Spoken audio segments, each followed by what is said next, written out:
And we're going to check out Disycott concentrated phosphoric acid cleaner from Faber. Here I have it diluted 15:1 in this bottle. A couple of 220 grit diamonds that we just finished in our class with marble slurry.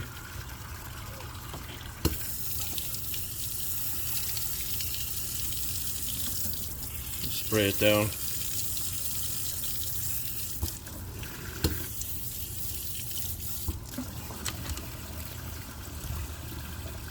Most of it came off, but not all of it. Now we're going to take this Disycott.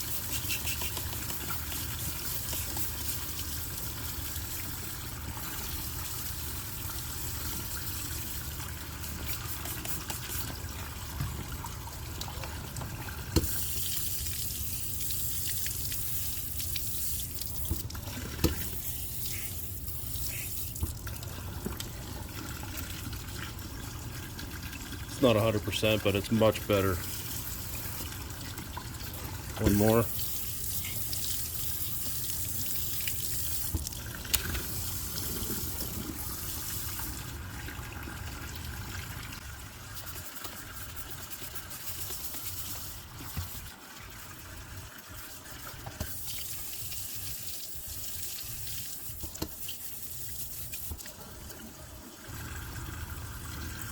Really want to clean it, make it look brand new.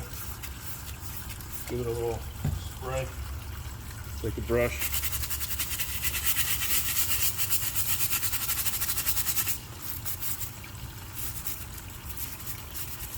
So we got about 12 sets of diamonds in our class. So it's a lot of cleaning, but if you guys take time, keep your diamonds clean, then they'll last much longer and give you much better performance. Find a hard edge, like the edge of the sink. Squeeze out the majority of the moisture in the water, and then set them out to dry. Don't stack these in your toolbox wet, otherwise it compresses the Velcro, it won't work as much, and they'll end up drying with a little curve to them. So, hope that helps.